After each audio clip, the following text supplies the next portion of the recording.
Welcome to Everyday Buddhism, making every day better by applying the proven tools found in Buddhist concepts.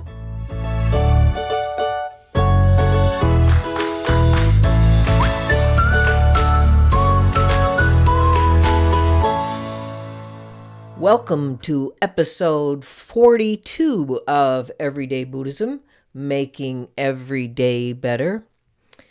You know, as I've mentioned in previous podcasts, I began offering an online Zoom open Sangha every week as a way of supporting, existing and new everyday Buddhism followers during the COVID-19 pandemic.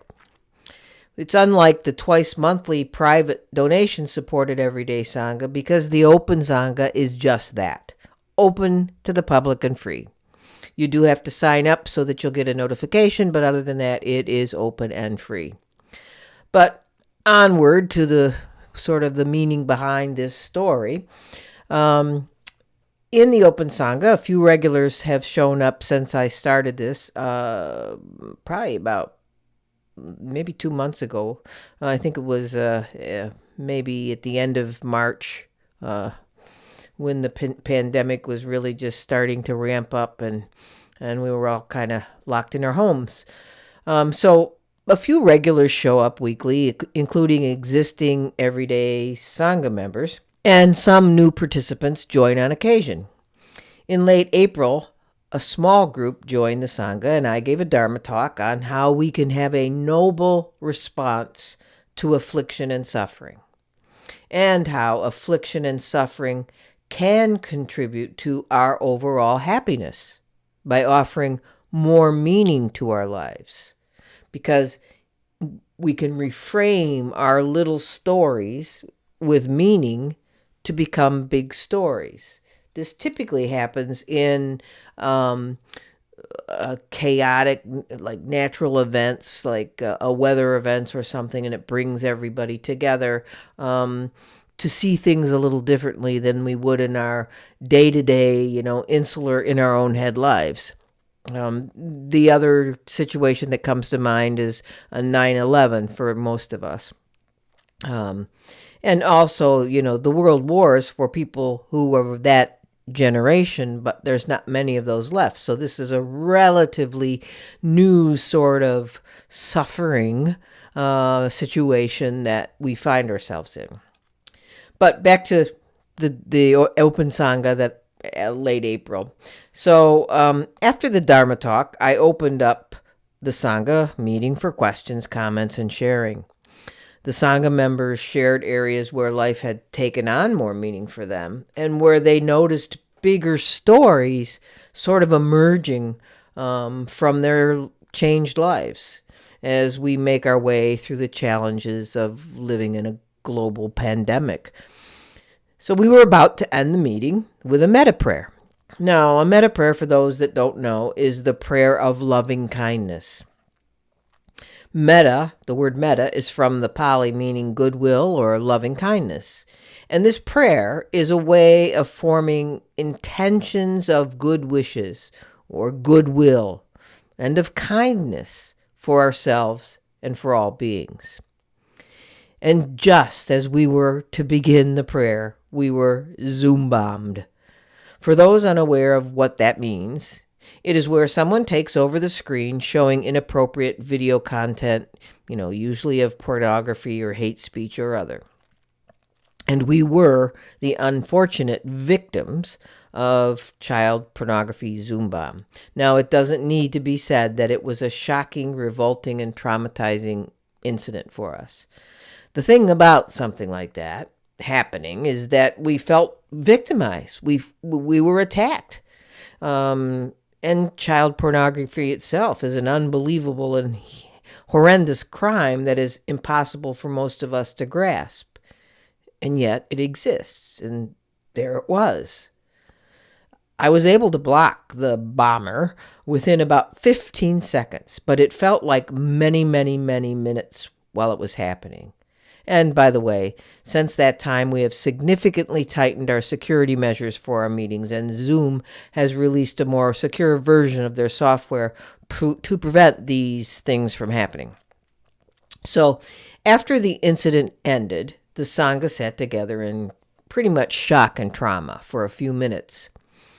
And then we ended the meeting with the metta prayer.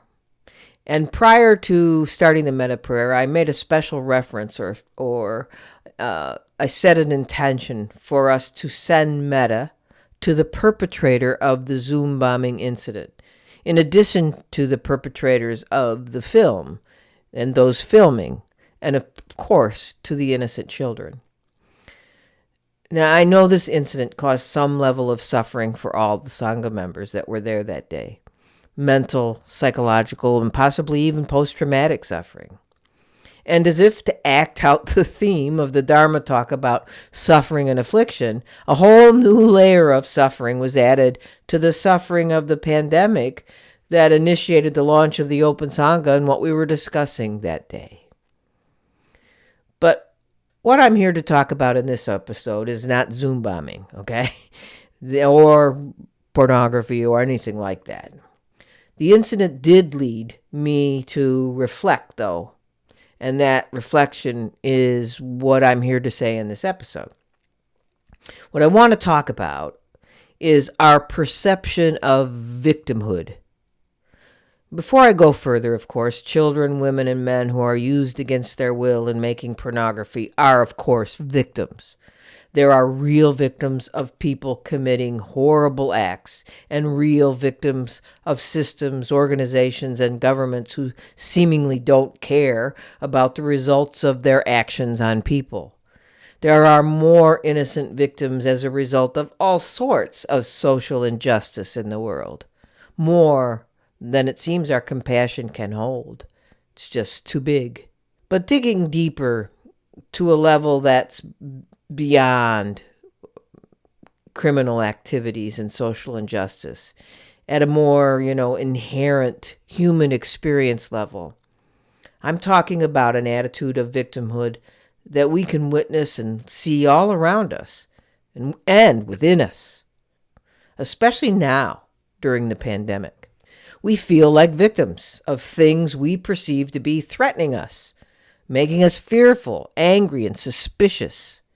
Everywhere we look, we see scenarios of angry victims, protesting victims, gun-toting victims, conspiracy theory victims, blaming our new global pandemic experience on anyone and everyone, blaming lockdown, vaccination conspiracies, physical distancing, masking, business closing orders, and those that issue those orders, blaming them as the problem. If you can't blame the virus, someone or something must be to blame. There has to be some cause behind the virus. There has to be a bigger agenda, since the virus doesn't have an agenda. There has to be something, so that it will all make sense. And even those who may not be protesting or looking for a country, political party, or government leader to blame, they feel like victims too. If you do an honest reflection and meditation on all the emotions you see swirling about you now, the grief, the sadness, the fear, the anger, you may get a glimpse of how you feel like a victim too, if you haven't come to terms with that response in yourself already.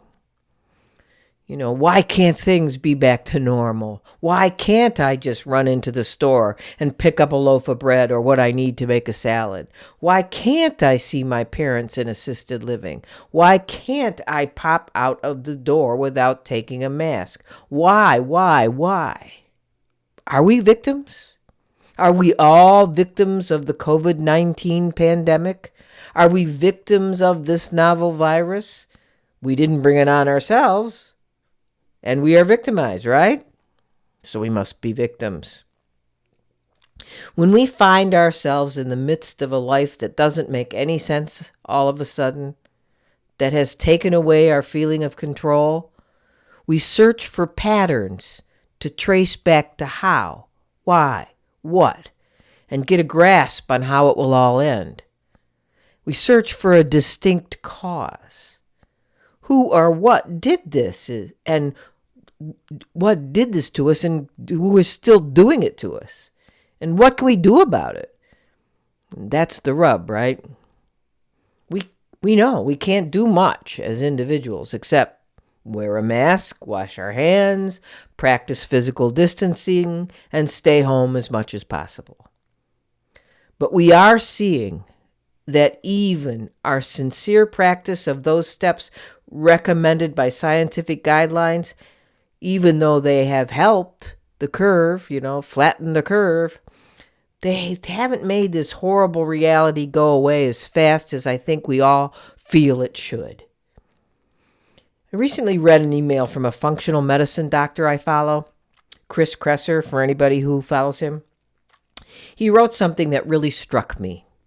He talked about a concept that came from social and policy planning, and it's a concept that was referred to as a, quote, wicked problem, unquote.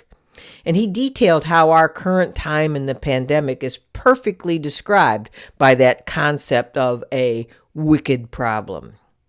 A wicked problem, he says, is a, quote, problem that is difficult or impossible to solve because of incomplete, contradictory, and changing requirements that are often difficult to recognize, unquote. This problem that doesn't seem to have a solution is referred to as wicked because it denotes a resistance to a solution. So that's the wickedness of it rather than being evil. He went on to share 14 characteristics of a wicked problem outlined by concepts advanced by Robert Horn, a Harvard political science, who called them a social mess. And they are, 1, no unique correct view of the problem. 2, different views of the problem and contradictory solutions. 3, most problems are connected to other problems, and there we find our interdependence, don't we? 4, data are often uncertain or missing. The next one, multiple value conflicts. The next, ideological and cultural constraints. The next, political constraints. The next, economic constraints. Then there's often illogical or illogical or multi-valued thinking. The next, numerous possible intervention points. The next, consequences difficult to imagine. Then we have 3 more, considerable uncertainty and ambiguity, great resistance to change, and problem solvers out of contact with the problems and potential solutions. These concepts struck Chris Kresser as the perfect definition of the quote-unquote social mess we find ourselves in. And I agree. And as he points out, they trigger our fight or flight response because we feel trapped due to these 14 characteristics that have become our new normal. None of these characteristics indicate any sense of stability, control, or indication of what's going to happen. I was struck by the use of the term wicked in Chris's email, which usually connotes evil, right? It describes what we're witnessing when people are stuck in a horrible situation that they know they can't control. And the response is a fight response because what is triggered in us is that feeling of victimhood, that feeling that this is unjust, sparking anger and outrage at whoever or whatever we feel we can blame. Whomever or whatever released this virus must be wicked, must be evil, because we are now victims of it. I too, of course, experience waves of grief, sadness, fear, anger, and sometimes a sense of hopelessness. And also, sometimes, outrage, witnessing the obvious inadequacies of the government response to this pandemic. What is happening is that we're collectively facing the truth of life. This is the Buddhist lesson here. This is the cut to the chase. Together, we are facing the truth of life. We don't like it. It's a truth that others less fortunate than us, most of us, have already had to face in their lifetimes. But we didn't have to. And now we do. We have been smacked in our collective and previously comfortable faces with the need, the demand, that we find a way to accept, despite our clinging otherwise, accept that we have little control of the things that happen to us. The only thing we can control is our response to the things that happen to us. We are collectively facing what I call the triple threat of suffering that the Buddha taught as the three sufferings together simultaneously. In this pandemic, we're facing these three sufferings all at once. The first is the suffering of suffering. That's illness, injury, loss, and grief. The second is the suffering of change, that life will change, people and circumstances will change, they'll decline, they'll deteriorate, they'll disappear. And the third suffering is the suffering of conditioned existence, or what the Buddha called pervasive suffering. This is a suffering of being of the nature, of having the nature or inherent condition that is impermanent and changeable, of which we have no control over. See, we can't run. Although I know some try to run, running to second homes, yet with full knowledge that in a global pandemic there is no place this virus does not exist, so we can't run. We can hide, and we can fight. But hiding won't make it go away, and there is not much we can fight as individuals, which is why we lash out at this wicked problem in ways aligned with whatever our persistent worldview was and is. If we mistrust the government, then we lash out there. If we tend to curl up in a ball when bad things start happening to us, drowning in victimhood, then that's how we're responding. But there is another way, and that is to focus on holding yourself and everyone else in a loving spirit of compassion and tenderness. Everyone is hurting. Lashing out makes yourself hurt while you hurt others.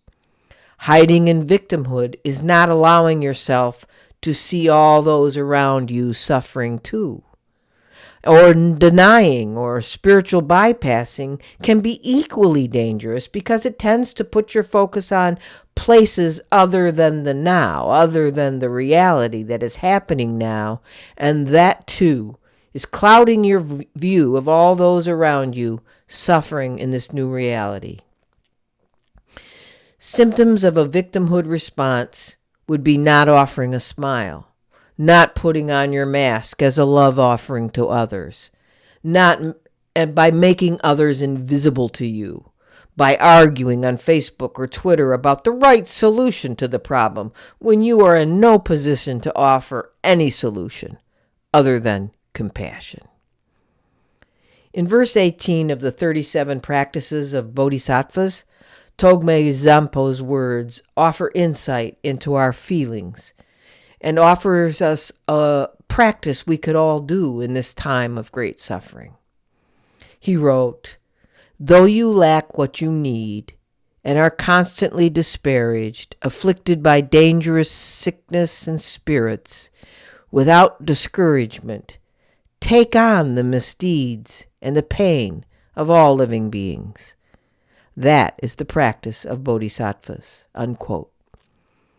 Tubton Chodron writes about this verse in her book, Don't Believe Everything You Think, Living with Wisdom and Compassion. She wrote about this verse under the subhead, Self-Centered Mind is the Culprit. She wrote, quote, "We usually react in one of two ways to misfortune. One option is to become upset and angry, wanting to strike back at society or whomever we deem to be the cause of our ruin. Another option is to become depressed and throw a pity party for ourselves. Feeling helpless and hopeless, we throw up our hands." Unquote. She goes on to say that instead of blaming others, we should turn to our own self-centered mind and point the finger at that.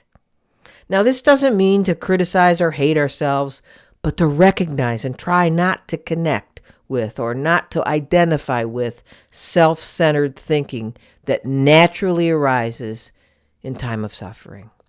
Watch and recognize these thoughts in us, remembering it's only a thought. But it's not a part of the true, pure nature of mind, and it's not something we need or have to act on, because it's just a thought. Studying this kind of thinking that can harm us and harm others can help us eliminate it. Being constantly angry, upset, frustrated, disappointed, and depressed is absolutely exhausting. It's unhealthy. And it affects not only ourselves, but everyone around us. And they, too, are going through tremendous suffering now. What would happen if instead we chose to give up that kind of thinking? You know, frontline workers in healthcare, grocery, postal, delivery, food service, gas station, and many other operations are giving a lot. They're giving up a lot. Some of them are giving up everything for us.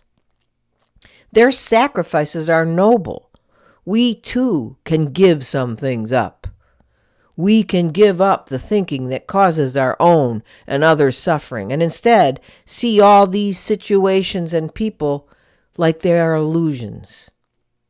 In verse 24 of the 37 practices of Bodhisattvas, Zampo teaches, quote, all forms of suffering are like a child's death in a dream. Holding illusory appearances to be true makes you weary. Therefore, when you meet with disagreeable circumstances, see them as illusory. That is the practice of Bodhisattvas. Unquote. Now, before you get ready to jump on me and say, no, this is real suffering, it's not a dream, it's not an illusion, I will answer, of course, it is. It's real.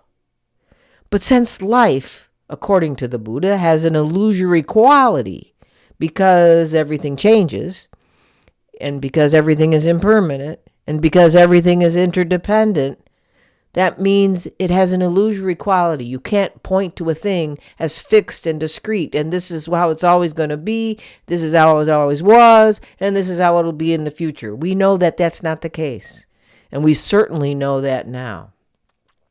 This pandemic is part of that illusory quality that is smacking us in the face.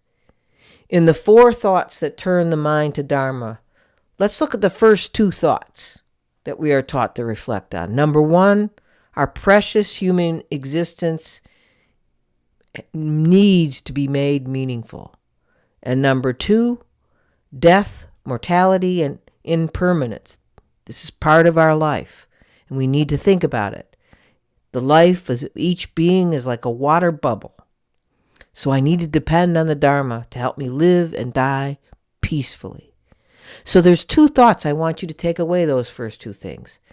It's reflecting on our human existence and reflecting on our fact that this human existence will end. But the 2 facts I want you to take away are the meaningfulness of it and the peacefulness of it.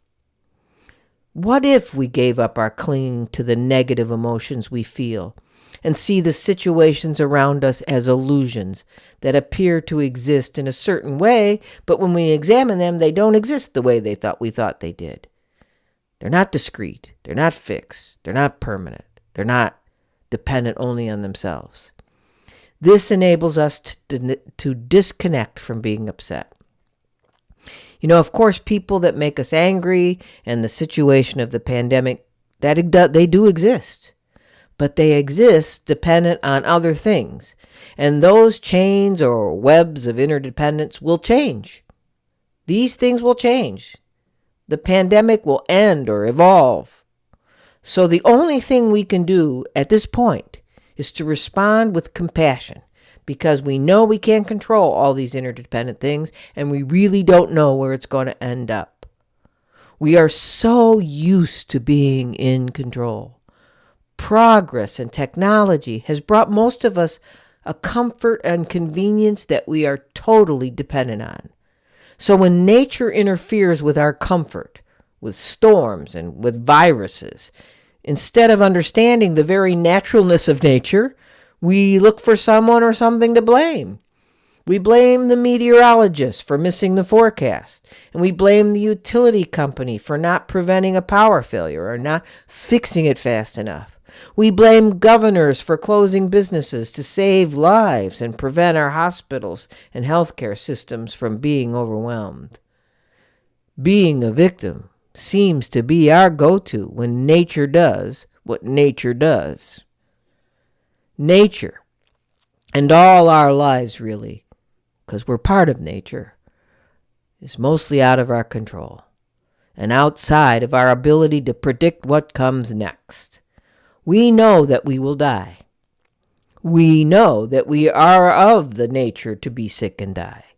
We don't know when, and we don't know how, but we hold on to an illusion that it's far off or doesn't exist.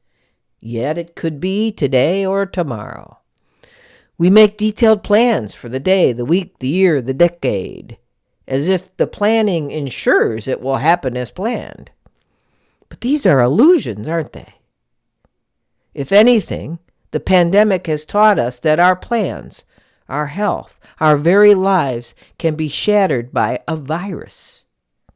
We are not in control. This pandemic illustrates the Buddhist teaching of interdependence, change, and impermanence in a profound way. So, are we victims?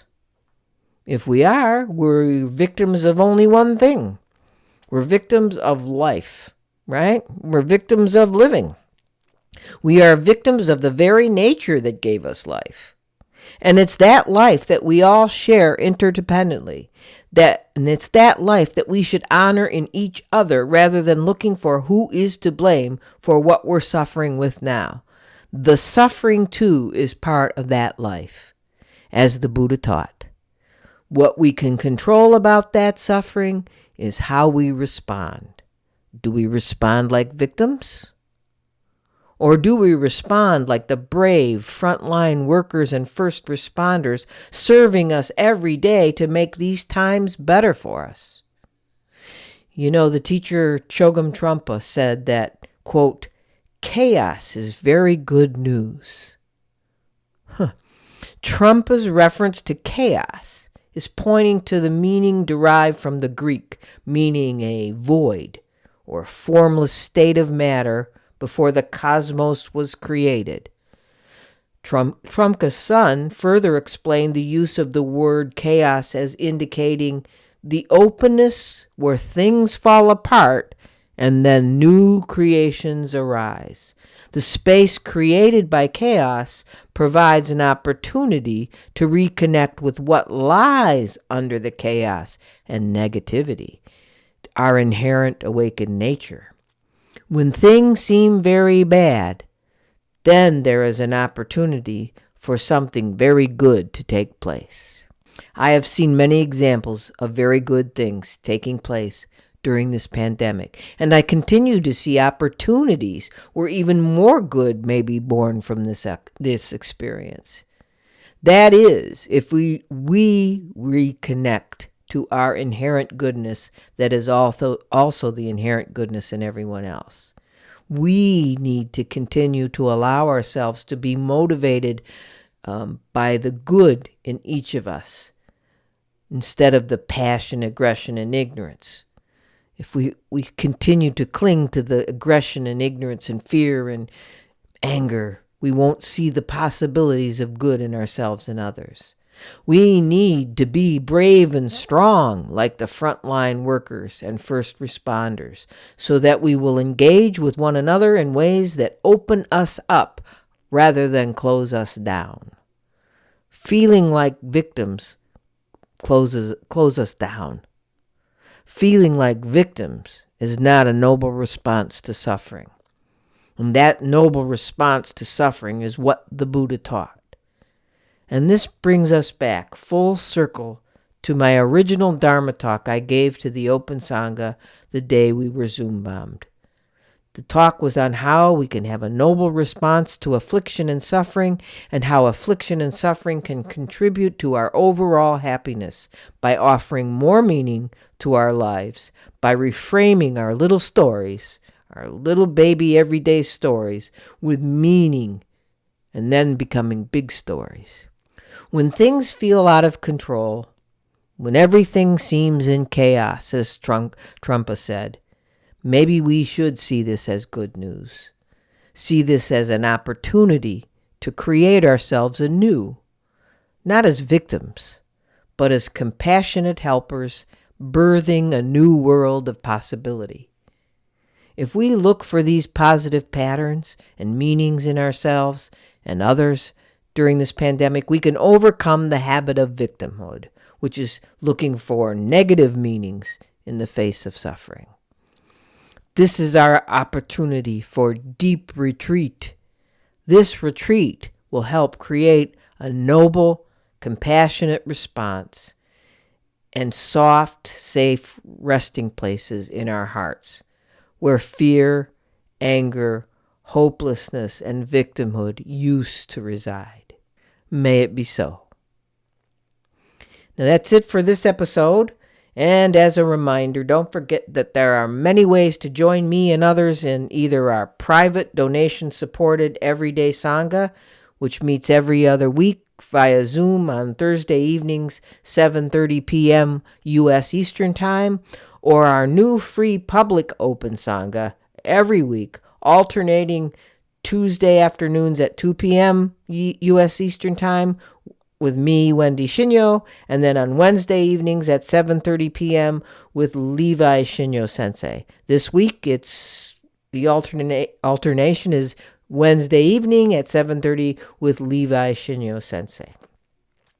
Look for details on my website at www.everyday-buddhism.com, and you can read all about the Open Sangha, Everyday Sangha, and everything we're doing on Everyday Buddhism. There's also plenty of Facebook groups to look for.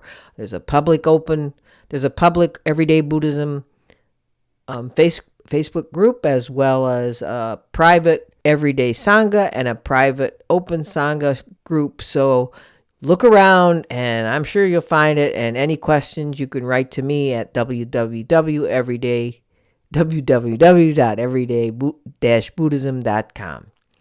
Until next time, keep finding ways to make yours and all others' days better.